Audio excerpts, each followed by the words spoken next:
2027 में भारतीय जनता पार्टी का बी ब्राह्मण वो भारतीय जनता पार्टी को जेपी का झालमुड़ी पार्टी बना के छोड़ेगा। समाजवादी पार्टी में भाजपा कहती है कि समाजवादी पार्टी में ब्राह्मण का सम्मान नहीं है। हमने 24 में भारतीय जनता पार्टी को उत्तर प्रदेश में 2 नंबर पे ढकेल दिया ना। समाजवादी के साथ वो ब्राह्मण किसी की बपौती तो है नहीं। हमारे पास में सपा के चर्चित नेता विनीत तिवारी जी हैं। इनसे हम कई मुद्दों पर बात करने के लिए आए हैं कि सरकार बदले बदले से नज़र आते हैं।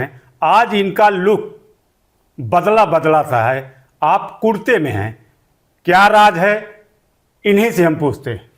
धन्यवाद विनोद जी। पहले हमारी तरफ से अनादि टीवी को ढेर सारी शुभकामनाएं। और बहुत ही कम समय में अनादि टीवी ने जो मुकाम हासिल किया है ये बहुत ही कम चैनलों को नसीब होता है। इसके लिए आपको ढेर सारी शुभकामनाएं मेरी तरफ से। और रही आपने कुर्ते की बात की, तो राजनीति के सफ़र में विनोद जी 2 कदम आगे बढ़ाया गया है, तो कुर्ता तो एक उसका सिंबॉलिक है। तो सुल्तानपुर के लोग जानते हैं कि विनीत तिवारी किसी विभाग में सरकारी नौकरी करते हैं। नहीं, मैं पहले लोगों का भ्रम दूर करना चाहूँगा कि मैं नौकरी करता था और मैंने विधिक रूप से इस्तीफा दे दिया है, तो इसलिए वर्तमान में मैं कोई नौकरी नहीं कर रहा हूँ। तो इसका मतलब कोई सपना राजनीति में पाल के रखे हैं आप? निश्चित रूप से सपने देखने में कोई गुरेज तो है नहीं, और ये सपनों की दुनिया है। प्रयास किया जा रहा है और हम लोग भी 2 कदम सरकार बनाने के लिए आगे बढ़े हैं। आपकी पत्नी राखी विनीत तिवारी 17 और 22 दोनों में नगर पालिका का टिकट मांग रही थी, अध्यक्ष पद का। बात क्यों नहीं बनी? बात कहाँ? अब ये तो सही है, पर ये दुर्भाग्य है।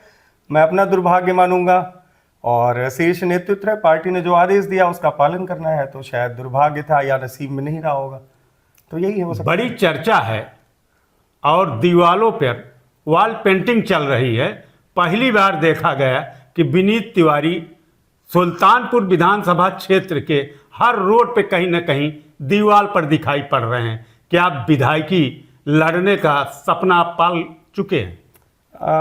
देखिए विनोद जी, सपना देखने में तो कोई गुरेज नहीं, पहले भी कहा। बाकी लोगों के बीच आने का, यद्यप मैं लोगों के बीच सदैव रहता हूं और मेरे स्तर पे मुझसे जितना बन सकता है मैं लोगों की मदद भी करता हूं। तो जो लोग मुझे नहीं जानते हैं या जिन्होंने मुझे, क्योंकि राखी तिवारी के चेहरे से तो सब वाकिफ हैं, तो विनीत तिवारी तो इसीलिए बस दीवालों पे लोगों के दिल में, दीवाल के माध्यम से दिल में घुसने की तैयारी, और कुछ नहीं है। ये दीवालें जो है दिल का रास्ता बना रही हैं। तो समाजवादी पार्टी ही क्यों आपने चुना? नेता में विश्वास है मेरा। अब देखिए, अभी समाजवादी बुलेटिन आई है, उस पर एक शीर्षक है व्यक्तित्व विशेष सबके अखिलेश। तो है ना व्यक्तित्व विशेष इनका।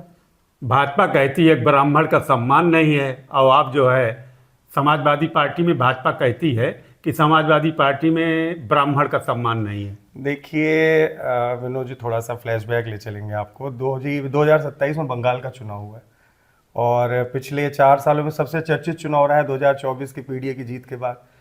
तो बंगाल चुनाव भारतीय जनता पार्टी कहाँ लेके गई? झालमुड़ी। तो मैं तो सिर्फ यही कहना चाहूँगा कि 2027 में भारतीय जनता पार्टी का बी ब्राह्मण वो भारतीय जनता पार्टी को जेपी का झालमुड़ी पार्टी बना के छोड़ेगा, और ब्राह्मण शंख बजाते हुए पीडीए के प्रथम पायदान, पीडीए के पंडित पे राष्ट्रीय नेतृत्व माननीय अखिलेश यादव जी के साथ खड़ा है, और 27 में सरकार शंख बनाते हुए बनने जा रही है हमारी। पीडीए को आप पंडित बता रहे हैं। देखिए जगह जगह पे जब परिभाषा इसकी पीडीए बदलती रहती है। देखिए क्या होता है कि रामचरितमानस में ऐसी चौपाइयाँ हैं जो बहुत विवादित नहीं हैं, तो उसकी परिभाषा नहीं बदली, लोगों ने अपनी सोच के अनुसार उस चौपाई का अर्थ निकाल लिया। चाहे वो एक पूर्व मंत्री रहे हो जिन्होंने मानस को जला भी दिया। आज मानस जीवन का सार है, तो चौपाई तो नहीं बदली थी विनोद जी।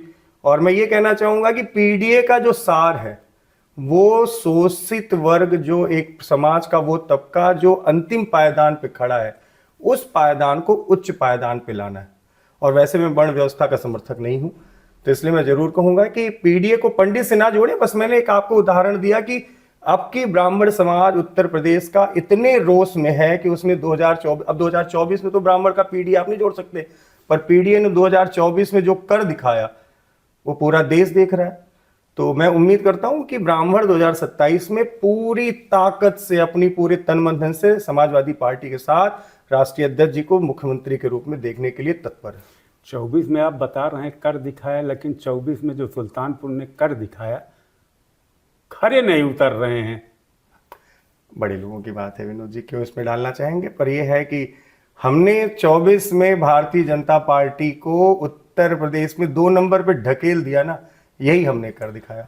एक चीज है, सुल्तानपुर आपने क्यों चुना? आपका पैतृक गांव जो है वो जयसिंहपुर सदर पड़ता है, अब आप लड़ने का मूड जो है सुल्तानपुर विधानसभा बनाए। देखिए विनोद जी, लड़ने का मूड तो बनाना मेरा हक है, और पार्टी को कहाँ लड़ाना है ये पार्टी तय करेगी। पर उसके बावजूद मैं कहूँगा कि मेरी कर्म भूमि, मेरी शिक्षा, मेरा एक सोशल स्टेटस, समाज में लोगों से सामंजस्य जो शहर में है, आप खुद भी कह रहे हैं 2 बार नगर पालिका का टिकट हमने प्रयास किया, तो नगर पालिका क्षेत्र में वैसे भी अगर आप 188 विधानसभा शहर को देखेंगे तो 40% आबादी शहर में ही रहती है, और शहर में हम लोगों ने मेहनत की है, लोगों से जुड़ाव है, और इसलिए शहर चुना है। बाकी तो कोई टिकट देना ना देना, लड़ना, ये तो राष्ट्रीय नेतृत्व तय करेगा, राष्ट्रीय अध्यक्ष जी तय करेंगे। लेकिन एक चीज ये बताइए, 2 बार से समाजवादी पार्टी सुल्तानपुर विधानसभा चुनाव हार रही है, आप कैसे स्टैंड करेंगे? 2 बार जीत के भी आए विनोद जी, ऐसा ना कहिएगा हार रहे हैं। और एक बात है, देखिए अवधि में कहावत है, जे बरा ते बुतान, तो जो बरा है वो बुतेगा, जो बुझा है फिर से दिया जलेगा। और भारतीय जनता पार्टी को हराकर समाजवादी पार्टी 2027 में उत्तर प्रदेश में 2/3 बहुमत के साथ सरकार बनाने जा रही है। बहुत डिफिकल्ट सीट है, बहुत बड़े बड़े घाघ यहाँ पे चुनाव लड़ेंगे। खतरों से खेला जाएगा विनोद जी, बड़े लोग, अरे लड़ाई किससे होगी?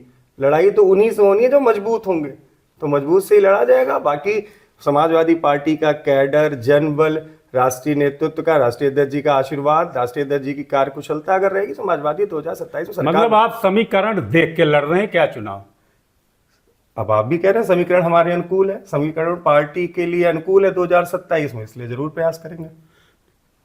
सुल्तानपुर के समीकरण की मैं बात कर रहा हूँ। सुल्तानपुर के समीकरण में विनोद जी पिछले 25 वर्ष से ब्राह्मण सत्ता से दूर है, चाहे वो विधानसभा हो, चाहे वो नगर पालिका का चुनाव हो, चाहे वो पिछले लोकसभा का चुनाव है। ब्राह्मण 25 वर्ष से नेतृत्वहीन नगर पालिका हो, चाहे विधानसभा 188 में हो, तो ब्राह्मण भी देख रहा है। और आपने बहुत छोटी सी बानगी 2024 के लोकसभा चुनाव में देखी है, तो उम्मीद है कि 2027 में समाजवादी सरकार बनेगी।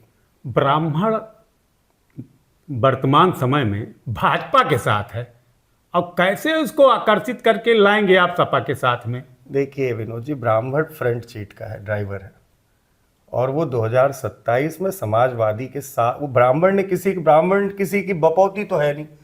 ब्राह्मण अगर देखिए क्या होता है कि यद्यपि मैं वर्ण व्यवस्था का विरोध हूं, पर है क्या, फ्रंट सीट पे वो एक नियम, चाहे आप मान लीजिए हमारी किंवदंती है कि ब्राह्मण फ्रंट सीट पे है, तो ब्राह्मण मूर्ख नहीं है। और ब्राह्मण ने 2007 का भी चुनाव लड़ाया है, ब्राह्मण ने 2012 भी लड़ाया, और ब्राह्मण 2027 भी चुनाव लड़ाएगा। और ब्राह्मण का आशीर्वाद समाजवादी पार्टी के साथ रहेगा, और तन मन धन से रहेगा। ये मैं आपसे यहीं पे कह रहा हूँ, इस मंच पे आप देखेंगे 5 के 5 विधानसभा में ब्राह्मण समाजवादी पार्टी को वोट करने जा रहा है। मतलब फेटा बांध के एकदम निकल पड़े हैं, चल पड़े हैं। प्रयास कर रहे हैं, चल तो नहीं कैसे करते, हाँ प्रयास कर रहे हैं, बाकी राष्ट्रीय अध्यक्ष जी का जैसा आदेश होगा। विनीत तिवारी जी से कई मुद्दों पे बातचीत हुई। समीकरण देखकर सुल्तानपुर विधानसभा क्षेत्र से टिकट की दावेदारी समाजवादी पार्टी से कर रहे हैं विनोद पाठक, विशेष संवाददाता, अनाज टीवी, लखनऊ। धन्यवाद विनोद।